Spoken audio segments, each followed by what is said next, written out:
देख रहे हैं रब्जी लाइव। देखिए, सुबह ही मुख्यमंत्री नीतीश कुमार ने महिलाओं को लेकर एक बड़ी सौगात दे दी। आपको बता दें, सशक्त करने के लिए महिलाओं को नीतीश कुमार अक्सर कोई ना कोई योजना देते हैं। एक बार फिर से महिलाओं को रोजगार के लिए एक बड़ी योजना दे रहे हैं। तो वही बता दें, महिला को सशक्त होने के लिए और महिला को रोजगार करने के लिए पैसे देते नीतीश कुमार अब नजर आएंगे और यह बहुत ही जल्द लोगों को मिलेगा। तो चलिए इस पर क्या कुछ कहते नजर आ रहे मंत्री अशोक चौधरी, इस वीडियो को सुनिए। देखिए, ये योजना जो है, जो माननीय नेता ने आज पास किया है, ये महिला रोजगार योजना इसका नाम दिया गया है। और इस रोजगार योजना में वैसे परिवार से एक व्यक्ति जो काम करने में सक्षम होगा, महिला जो भी, उस परिवार की एक महिला को अभी तत्काल सितंबर में 20,000 रुपया, आने वाले 20,000 रुपया की राहत अभी राशि दी जाएगी और उनको एक्सप्लोर करने के लिए कहा जाएगा कि भाई कुछ और आप रोजगार कर सकते हैं, जो भी छोटा मोटा रोजगार कर सकते हैं, जिसके लिए सरकार आने वाले 6 महीने में 2 लाख रुपए तक का सहायता राशि देगी उनको, उनका आर्थिक सबलता के लिए कि जो आधी आबादी है वो कैसे मुख्य धारा में जुड़े और मुख्य धारा में जुड़ करके उनको कैसे आर्थिक रूप से हम संपन्न बना सकें, उसकी ये योजना है। लेकिन सर, जो विपक्ष है कहे उससे पहले आपसे पूछ देते हैं, राहुल गांधी थे, इसकी आदत फिर कहेंगे कि उन्होंने जो कहा था माई बहन माने योजना तो इस तरह की मध्य प्रदेश में भी हुआ, दूसरे राज्यों में भी चला, झारखंड में भी हुआ, ऐसा तो है नहीं। लेकिन आधी आबादी को हम कैसे सशक्त करें, हमारा तो ये पुराना मुख्यमंत्री जी का काम है। याद करिए 2005 से, इसके पहले कब कहाँ इस बिहार में महिलाओं के लिए काम हुआ था। 2005 में जब नेता आए तो उन्होंने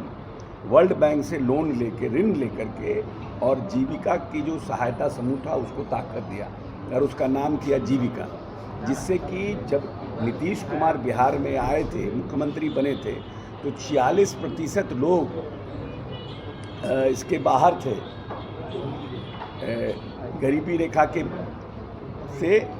40% लोग थे, लगभग आधी आबादी जो हमारा गरीबी रेखा से नीचे जीवन बसर करती थी। और आज 2025 में इंडियन इकोनॉमी सर्वे का रिपोर्ट है कि मात्र 16% लोग गरीबी रेखा के नीचे रह गए। तो इन 20 वर्षों में जो नेता ने सोशल इंजीनियरिंग किया, और सोशल इंजीनियरिंग के ही माध्यम से ना ये 30% लोगों को अपलिफ्ट किया, गरीबी रेखा से बाहर निकाला।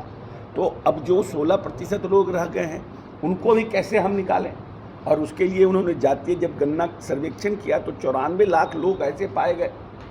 परिवार जो गरीबी रेखा से नीचे थे, उनको हम कैसे अपलिफ्ट करें। ये जो माननीय नेता का 125 यूनिट बिजली फ्री है, ये तो नेता ने जातीय सर्वेक्षण के बाद में निर्णय किया। पहले तो कहते थे कि नहीं, कुछ न कुछ तो लेना चाहिए, सब्सिडी हम देंगे, लेकिन कुछ लेना चाहिए कि लोग का बिजली कटे नहीं, मतलब ऐसा नहीं कि सरकार पर पूरा लोड आ जाए। लेकिन जब उन्होंने जातीय गणना किया और पता किया कि 94 लाख परिवार गरीबी रेखा के नीचे हैं, जो हमारे यहाँ दिहाड़ी मजदूर का काम करते हैं, जो फल बेचने का काम करते हैं, हम लोगों ने सब जगह स्मार्ट मीटर लगाया। स्मार्ट मीटर लगने के बाद हर दिन काम नहीं मिलता है, तो जो वैसे परिवार के बच्चे हैं जिनका भविष्य बनना है, जो आगे जाकर के हमारे बिहार के भविष्य होंगे, उनको पढ़ाई में दिक्कत ना हो, इसलिए उन्होंने इस योजना की शुरुआत की और सबको 125 यूनिट बिजली फ्री दिया कि जो मेरा गरीब का बच्चा है उसको फिर से लालटेन और डिबरी में ना पढ़ना पड़े, इसके लिए 125 यूनिट बिजली फ्री किए। और अभी हम कैसे महिलाओं को और आर्थिक रूप से संपन्न करें, आगे बढ़ाएं, उसके लिए उन्होंने किया कि हम क्या नाम है, अभी 20,000 रुपया और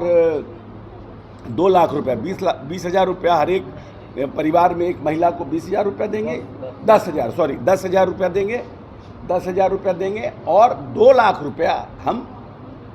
6 महीने के अंदर में उनको चिन्हित करके किस योजना मद में जा रहा है, मैक्सिमम हम 2 लाख रुपया की सहायता राशि दें। तब एक परिवार में कोई घर में है, कुछ करना चाहती हैं, कुछ हैंडीक्राफ्ट का करना चाहती हैं, कुछ भी करना चाहती है, कोई एक राशन का दुकान खोलना चाहती हैं, कुछ भी इस तरह का योजना हो, या कोई स्टार्टअप्स करना चाहती हैं, कुछ समूह बना के करना चाहती हैं, तो उसके फ़ायदा मिलेगा लोगों को। दरभंगा में गिरफ्तारी हुई है, कांग्रेस का रही है कि रिजवी जो है वो कांग्रेस का कार्यकर्ता नहीं है, ऐसे ही खाली देकर के कांग्रेस के मंच से और उसके बाद प्रधानमंत्री नरेंद्र मोदी की मां को लेकर देखिए, टिप्पणी की गई। ऐसा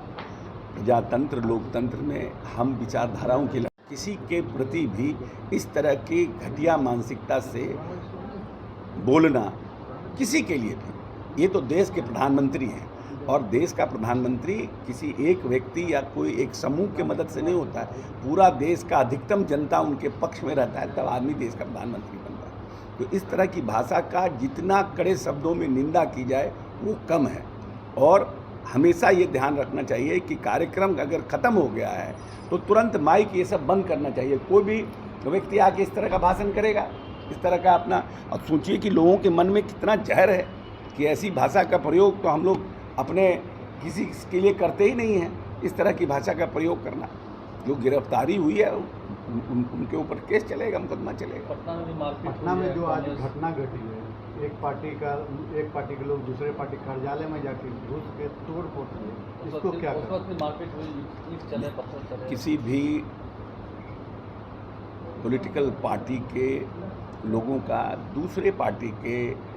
कार्यालय में जाना उचित, प्रोटेस्ट करना उचित नहीं है। हम प्रोटेस्ट करिए, बाहर तो सब कोई करते हैं, हम लोग भी बाहर में करते हैं प्रोटेस्ट, ऐसा मौका मिला है कि हमको लोग भी प्रोटेस्ट किए, लेकिन एक सिंबॉलिक प्रोटेस्ट रहता है। कायदे से अब किसी के ऑफिस में घुस जाइए, आज हमारे यहाँ जनता दल यूनाइटेड का ऑफिस है, अब यहाँ पर कोई आ जाए 100, 200, 500 आदमी लेके, 5-10 आदमी, 20 आदमी मैक्सिमम, ये तो गलत बात है, तरीका गलत है। पटना हाई कोर्ट को बम से उड़ाने की धमकी दी है। ये वो तो हमको पागल सिर फिरा का कोई कमी है, वैसा तो रोज़ हम लोग को SMS आता है, क्या करिएगा, सबका क्या करिएगा, सिर फिर। तो आपने सुना बिहार सरकार के मंत्री अशोक चौधरी ने मुख्यमंत्री को धन्यवाद दिया और साथ ही साथ जो कांग्रेस के बाहर